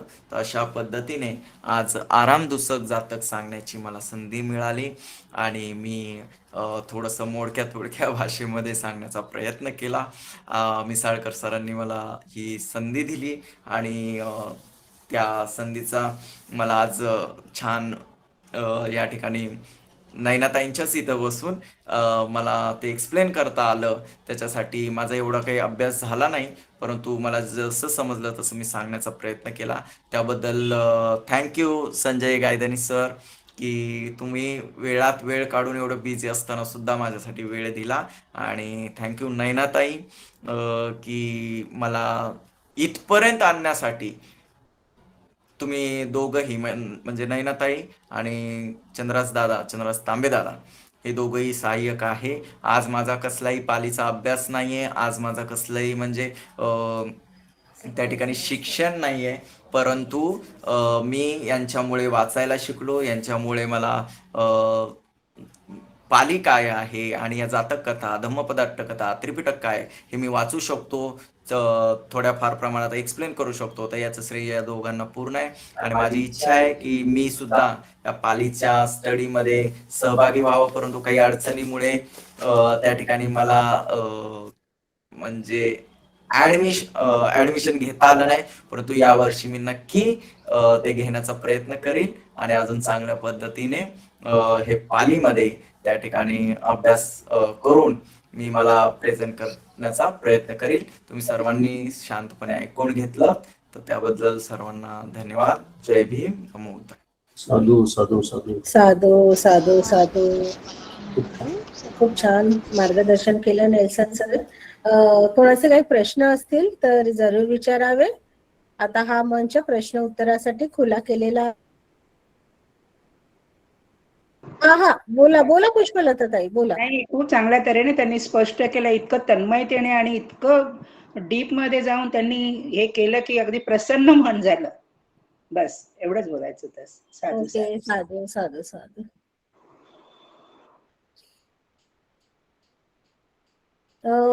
कोणाचे काही प्रश्न नसतील तर मी गायधनी सरांना विनंती करेन की त्यांनी बोलावे. गायधनी सर. नमो बुद्धाय सगळ्यांना आणि जय भीम. आजची कथा खूप छान सांगितली नेल्सन तुम्ही, आणि इतक्या उत्कृष्ट शैलीत तुम्ही ही सांगितली ना आजची कथा, की आम्हाला म्हणजे मंत्रमुग्ध म्हणून जो आपण ऐकतो ना, तशा प्रकारचं एकदम की एक एक शब्द कसा वेचता येईल तुमच्या बोलण्यामधून, तुमचा अनुभव त्याच्यातून कसा घेता येईल, हे सगळं आजच्या कथेतून मला स्पेशली जाणवलं. आणि खूप छान तुम्ही माझ्याबद्दल पण बोलले की मी तुम्हाला सांगितलं, पण मी म्हणत नाही की मी एवढं तुम्हाला काही सांगितलं होतं. हा तुमचा स्वतःचा अभ्यास होता. मी फक्त तुम्हाला म्हटलं की ही कथा फक्त पहियेवरती आहे आणि तुम्ही त्या पहियेला इतकं छान वेल एक्सप्लेन केलं ते मला खूप छान वाटलं. त्याच्यातून पण मला पण बरचसं काही घेता आलं आणि त्याचे खूप खूप तुमचे आभार. आणि मला स्पेशली पण तुमचं जी शैली आहे, तुम्ही ज्या उत्कृष्ट शैलीत सांगितलं ते मला खूप छान आवडलं. एकदम अशी शैली फार पारमितानी मिळतं सर, म्हणजे सगळ्यांना मिळत नाही असं बोलणं, इतकं म्हणजे स्पष्टपणे बोलणं आणि माइंड मध्ये जे आहे तेच बोलणं, ही शैली अशी सगळ्यांना मिळत नाही. त्यामुळे तुमचे पण खूप अभिनंदन आणि खूप मंगल हो. आणि धम्मसाकच्याला एक खूप छान मार्गदर्शक मिळालेत, मी अशी आशा करतो. आणि यापुढे पण तुम्ही असंच आम्हाला मार्गदर्शन करत राहा, याबद्दल पण मी तुमचे अभिनंदन करतो आणि आभार व्यक्त करतो. धम्मसाकच्या तर्फे तुमचे स्पेशली आभार, खूप खूप अभिनंदन तुमचे सर. तर या कथेसंदर्भात तर तुम्ही सगळं काही सांगितलेलंच आहे. मला पण तसं बरंचसं काही सांगायचं होतं, पण तुम्ही बरंचसं खूप कव्हर केलेलं आहे. पण ही कथा मुख्यतः पय्येवरती असल्यामुळे मी त्यावरती थोडा आणखी एक नवीन प्रकाश टाकण्याचा प्रयत्न करतो, ज्यामध्ये आपण म्हणू शकतो की बाबासाहेबांनी आपल्याला तर या समाजातून चांगला स्थान मिळावं म्हणून त्यांनी आपल्यासाठी जे प्रयत्न केले, समाजामध्ये आपल्याला जसं मान सन्मान मिळवून दिला आहे, ही त्यांचे कार्य आपल्याला तर न विसरण्याजोगेच आहेत हे. पण त्यापेक्षा मोठे त्यांचे उपकार आपल्याला मानावं लागेल की त्यांनी आपल्याला बुद्ध धम्म दिला. आणि बुद्ध धम्म का दिला हे या कथेतून मला समजलं, की जर आपण या धम्मापासून वंचित असतो, जरी बाबासाहेबांनी आपल्याला समाजामध्ये स्थान मिळवून दिलं, पण जर हा धम्म दिला नसता तर काय झालं असतं आपलं. मला वाटत नाही की आपल्यामध्ये पय्या जागृत झाली असती. शिक्षणातून जे काय आपण शिक्षणाचा अधिकार आपल्याला मिळाला आणि आपण शिक्षण घेत घेत जी पय्या डेव्हलप करू शकतो असती ती व्यावहारिक राहिली असती. पण व्यावहारिकच्या बाहेरची पय्या डेव्हलप करायचं आपल्याला ज्या धर्मात आपण होतो त्या धर्मातून अजिबात मिळाली नसती. त्यामुळे मला बाबासाहेबांचे उपकार म्हणजे खूप डबल याच्याने होतं की त्यांनी हा धम्म आपल्याला दिला. आणि या धम्माचा जेव्हा आपण अभ्यास करतो ना, तेव्हा कळून येतं की आपण कोणत्या दलदलीतून बाहेर निघालो. मला म्हणजे माझ्याकडे शब्द नाही आहेत की म्हणजे मी कशा प्रकारे बाबासाहेबांचे म्हणजे हे ऋण आपण फेडू शकतो. नेल्सन सरांनी इतकं छान उदाहरण दिलं आहे की त्यांनी आपल्याला हा वृक्ष दिलेला आहे आणि आपण त्याची मुळं काढून काढून सगळीकडे वेगवेगळ्या याच्यामध्ये आपण सगळे पावतो, त्या वृक्षाला हालवून टाकलाय. हे अगदी सत्य आहे. माझ्या डोळ्यात पाणी आलं जेव्हा तुम्ही हे म्हटलं तर, कारण मी बाबासाहेबांना खूप वेगळ्या याच्याने बघत असतो. तुम्हाला बऱ्याच ठिकाणी तुम्हाला कळलं असेल की मी बोधिसत्व आणि बुद्धांना मी कसं कसं कम्पेअर करतो. माझ्या म्हणजे जे कमेंट्स मी तुम्हाला देतो तर त्यावरून पण तुम्हाला समजून आलं. तर या अनुषंगानेच मी तुम्हाला एक व्हिडिओ दाखवण्याचा प्रयत्न करतो की 2 मिनिटाचाच व्हिडिओ आहे तो. तुम्ही थोडा वेळ काढून अवश्य कोणी लेफ्ट होऊ नका, माझी अशी इच्छा आहे की तुम्ही तो व्हिडिओ पहा आणि तुम्ही त्यातून समजणार की आपण कशातून बाहेर निघालेलो आहोत आणि आणि का पय्या डेव्हलप आहे आपल्याला. आजच्या कथेमध्ये जे दाखवले आहे ना की इदं ठानं छिद्दं, हे छिद्र म्हणजे का त्यांना छिद्र दिसलं या भिक्खू लोकांना, की इतकं छान हिरवगार सगळं तो उद्यान आहे आणि एका ठिकाणीच का पोकळी निर्माण झाली आहे. ते छिद्र काय आहे ते जे छिद्र शब्द वापरलेला आहे त्या कथेमध्ये, तो नेमकं छिद्र काय आहे. काय आपल्या मनातला आपल्या मानसिकतेचा छिद्र आहे तो. आपल्याला कथा वाचताना समजेल. आणि हा मानसिकतेचा छिद्र मी तुम्हाला या व्हिडिओतून दाखवतो. तो छिद्र तुम्हाला शोधता यायला पाहिजे. मी हा व्हिडिओ नेल्सन सरांना पण पाठवला होता, नयनाताईंना पण पाठवला होता की तुम्ही बघा तुम्हाला याच्यातून काय काय समजून येतं. तो व्हिडिओ इतका सुरेख वाटतो ना ऐकताना की अरे वा किती छान सांगतात, किती सांगतात. पण मी तुम्हाला तो छिद्र सांगतो की तो तो छिद्र तुम्ही ओळखू शकता का. तर हा व्हिडिओ नयनाताई तुम्ही तयार असाल तर तुम्ही व्हिडिओ तो प्ले करू शकता का. मी थोडं बॅकग्राऊंड मी रेडीच आहे. मी थोडं बॅकग्राऊंड सांगतो त्या व्हिडिओचा, म्हणजे तुम्हाला तो लवकर लक्षात येऊन जाईल. ह्या एक मॅडम आहेत, ह्या काशीला प्रमोशन करत आहेत. काशीचं प्रमोशन आपल्याला माहिती आहे आता आपल्या भारतामध्ये काय सुरू आहे, म्हणजे कसं इस्टॅब्लिश करत आहेत धर्म. तर त्या हिशोबाने मग असे असे व्हिडिओज तयार करतात, असे असे पॉडकास्ट तयार होत आहेत की ज्यामध्ये धर्माचं खूप वाहवा होईल आणि लोक याच्यामध्ये जास्त वेळ घालवणार. तुमचे हे जास्त पर्यटन स्थळाकडे न जाता तुम्ही धार्मिक स्थळाकडे कसे येणार, तिथे तुम्ही जास्त कसे गुरफटून जाणार. तर अशा प्रकारे या मॅडमनी काशीला प्रमोट केलेलं आहे. काशीमध्ये तुम्ही या, काशीचं दर्शन तुम्ही घ्या, तिथे येऊन तिथे प्रेतयात्रा जिथे जाळतात वगैरे त्या स्थळाचं तिने खूप वर्णन केलेलं आहे. आणि त्या हिशोबाने तो व्हिडिओ तिने एका पॉडकास्ट मध्ये दाखवलेला आहे.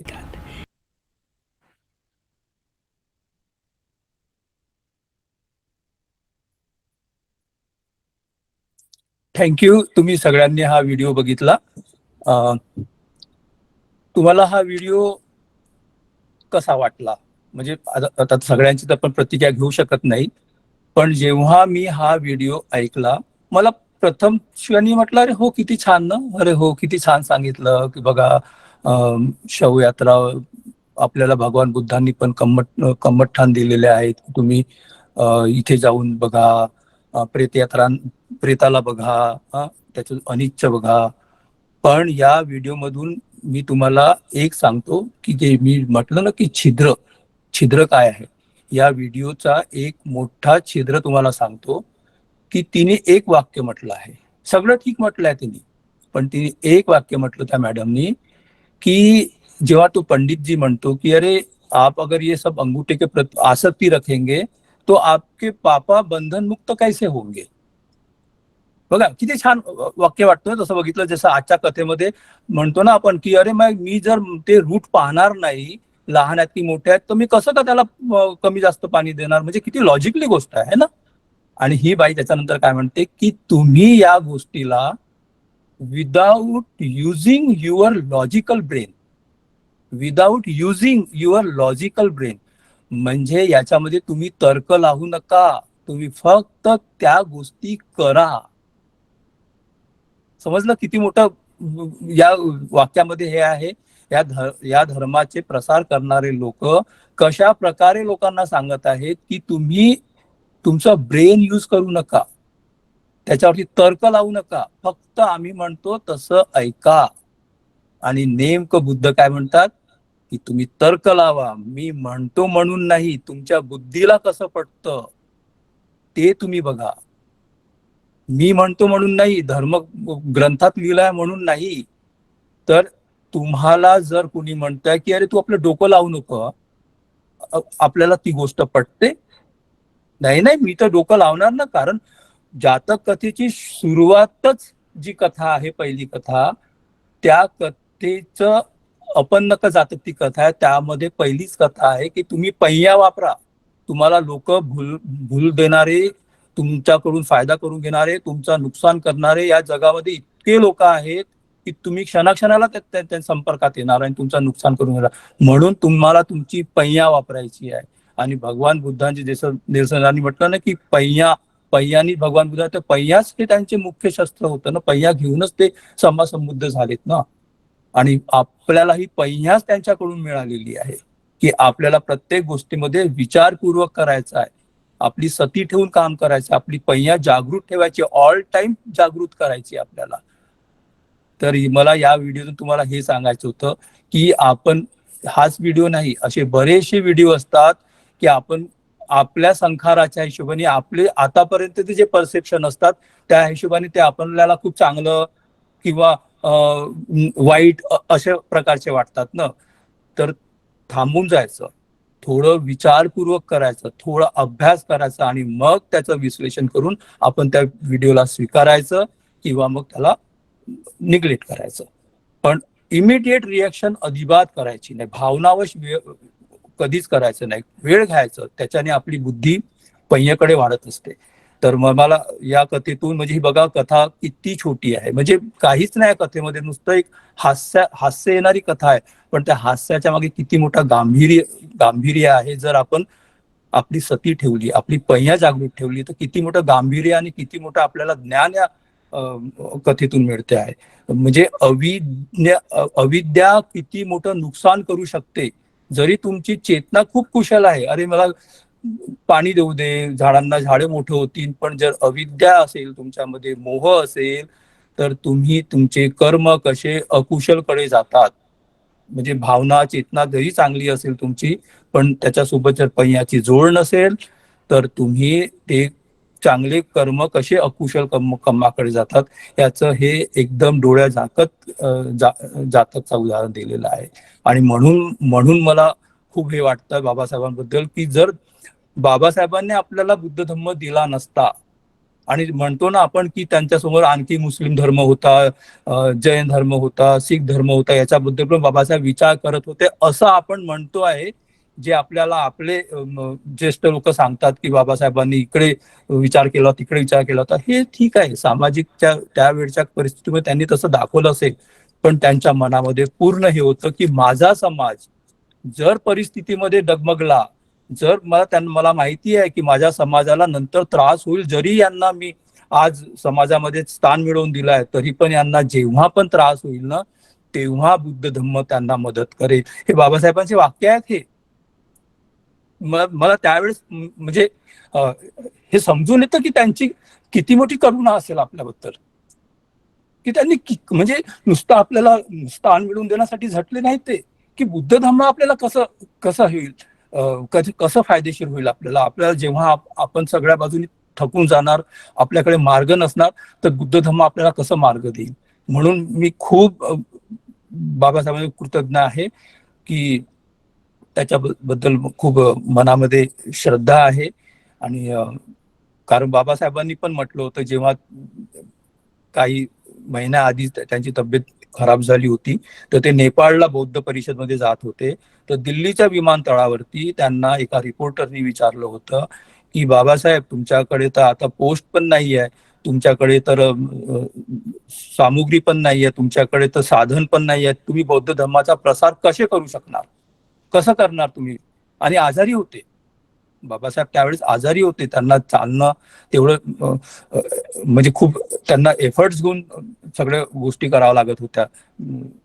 तर बाबासाहेब म्हणाले की हो, माझ्याकडे नाही आहे साधनं, माझ्याकडे सोर्सेस नाही आहेत, माझ्याकडे तेवढा धन संपत्ती नाही आहे की मी इतकं मोठ्या प्रमाणामध्ये हा धम्म मी लोकांपर्यंत, पण माझे माझे फॉलोअर जे आहेत, माझा समाज जो आहे, तो या धम्माला पुढे घेऊन जाईल, असं बाबासाहेबांनी म्हटलं आहे.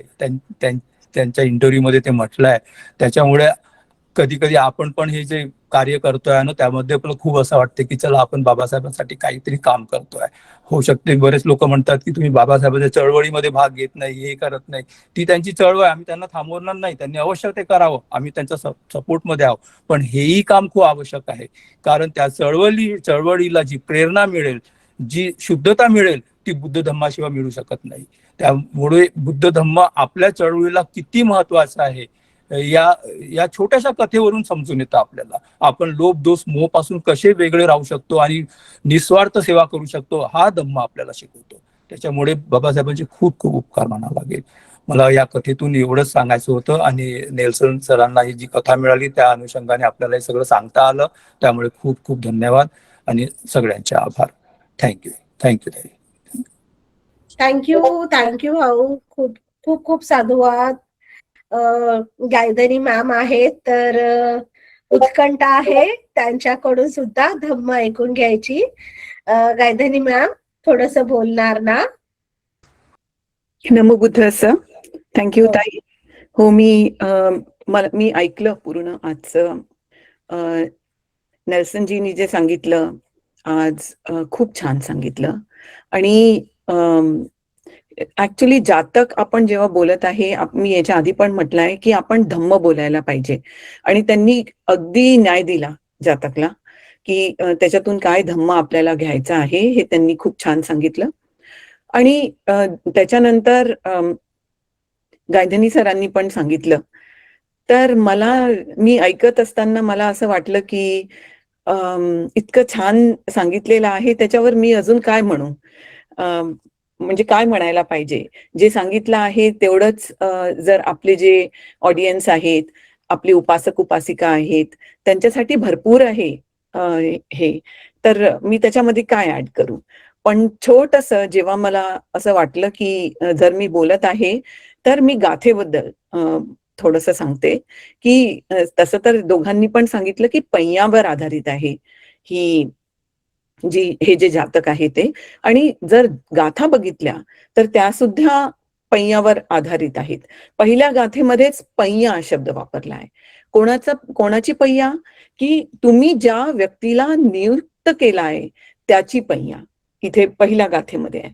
तर पैया आणि दुसऱ्या गाथेमध्ये काय म्हटलं आहे जिथे ते, तर पहिल्या गाथेमध्ये बोधिसत्व म्हणजे कम्युनिकेशन आहे हे. आणि या कम्युनिकेशन मध्ये आपल्याला कळतं की नेमकं होत काय आहे. तर म्हणजे पूर्ण गाथेचं सारांशच आहे ते कम्युनिकेशन.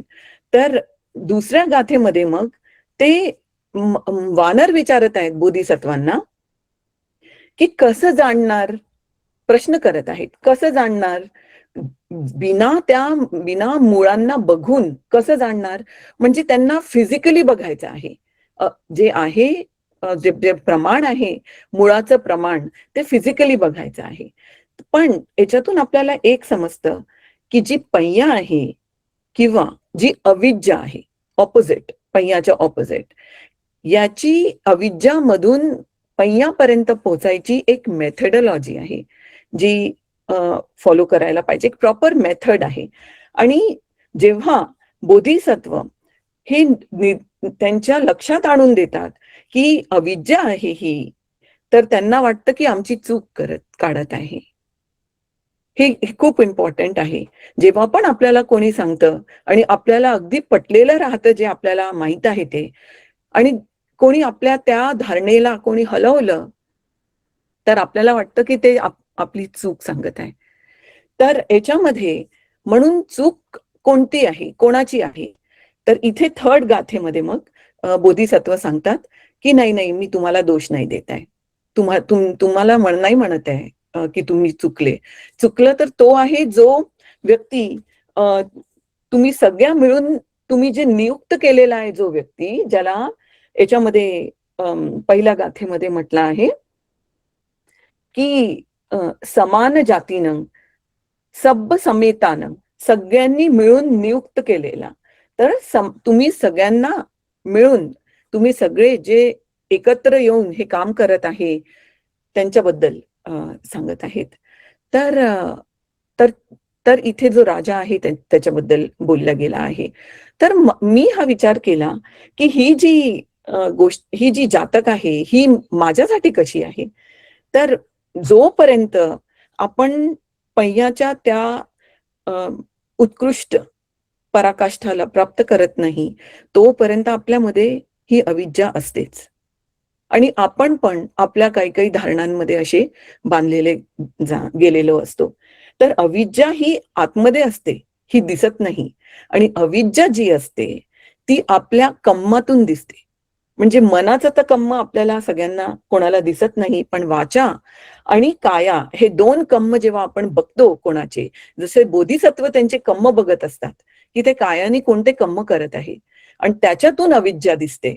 तर तर ही एक गोष्ट याच्यामधून मला सांगावीशी वाटली. आणि मूळ आपण कसं ओळखू शकतो, तर मूळ आपण मुळांना बघून ओळखू शकत नाही, पण त्याच्यातून आपण उत्पन्न काय करत आहे, काय क्रिएट करत आहे त्याच्याने बघतो आपण मूळ. तर म्हणून आपले जे सील पालन आपण करतो ना, ते जास्त करून काया वाचा वर जोर दिलेला आहे त्याच्यावर. आणि त्याच्यातून आपली हळूहळू एका रात्रीची गोष्ट नाही आहे, ही मेथड आहे, मेथडॉलॉजी आहे, दीर्घ काळपर्यंत प्रॅक्टिस करायची गोष्ट आहे. त्याच्यातून पैया मिळतं आपल्याला. तर बस मला एवढंच सांगायचं होतं, शेअर करायचं होतं माझ्या मनातलं. आणि सगळ्यांना थँक्यू. आणि धम्मसाकतच्या आपण अशाच पद्धतीने सोबत येऊन जसे बोधिसत्व जसे सांगतात त्या धम्माचं आपण पालन करू, याची हीच इच्छा मी इथे दर्शविते. की आपले टीचर जे आहेत ते बोधिसत्व आणि बुद्ध असो असे आपले टीचर असायला पाहिजे, जे आपले प्रमुख आहेत. धम्म असायला पाहिजे, धम्म सांगणारे असायला पाहिजे आपल्याला. बस एवढंच. साधू साधू साधू. साधू साधू साधू. खूप खूप साधुवाद गायधनी सर, गायधनी मॅम दोघांना पण. नेल्सनजींना पण 2 शब्द बोलायचे आहेत. Thank you sir. आजच्या या म्हणजे सेशनला या ठिकाणी आवर्जून तुम्ही दोघेही उपस्थित झालात आणि जे म्हणजे सेशन तर झालं, परंतु जो व्हिडिओ आणि तो तुम्ही एक्सप्लेन केला खरंच खूप छान. त्याच्यातलं जे चित्र दाखवलं आणि खरंच ते माझ्या मनात ती गोष्टच राहिली होती की अरे हे इथं पॉइंट आहे म्हटलं. त्यांनी जे आज म्हणजे तुम्ही जे एक्सप्लेन केलं ते खरंच वेल एक्सप्लेन केलं आणि खरंच ग्रेट. असं जर गाईड करणारे जर आमच्या सोबत असतील तर आम्ही सर एव्हरेस्ट सर करू धम्माचा. त्यामुळे तुम्हाला दोघांनाही खूप दीर्घायुष्य लाभो, उत्तम आरोग्य लाभो आणि रिअली थँक्स की एवढे छान प्रकारे तुम्ही मार्गदर्शन करत आहात आणि पुढेही कराल अशी अपेक्षा व्यक्त करतो आणि इथंच थांबतो. नमो बुद्धाय. जय. साधू साधू साधू. साधू साधू साधू. आता आपण शेवटच्या भागाकडे वळूया. खूप खूप धन्यवाद सर्वांचे. उपासक उपासिका जे नेहमी या मंचावर उपस्थित राहून हे ऐकत असतात त्या सर्वांचे खूप धन्यवाद. युट्यूबवर हा व्हिडिओ टाकणारे हेच आहेत दोघे, संजय गायधनी सर, त्यांचे पण खूप धन्यवाद. आणि मी आज चंद्रहास तांबेंना विनंती करेन की त्यांनी याची सांगता त्यांच्या सुंदर आवाजामध्ये सरळते घेऊन करावी. चंद्रहास तांबे सर. बपाप स अकरणं कुशल स उपसंपदा सचित्त परियोदपनं एतं बुद्धानुशासनं धम्मं चरे सुचरितं नतं दुच्चरितं चरे धम्मचारी सुखं सेति अस्मि लोके परं च न तावता धम्मधरो यावता बहुभासति यो च अपं पिसुत्वानं धम्मं कायेन पश्यति सवे धम्मधरो होति यो धम्मं नप्पमज्जति नत्ति मे शरणं अन्यं बुद्धो मे शरणं वरम् एतेन सच्चवज्जेन होतु मे जयमङ्गलम् नत्ति मे शरणं अन्यं धम्मो मे शरणं वरम् एतेन सच्चवज्जेन होतु मे जयमङ्गलम् नत्ति मे शरणं अन्यं संघो मे शरणं वरम् एतेन सच्चवज्जेन होतु मे जयमङ्गलम् साधु साधु साधु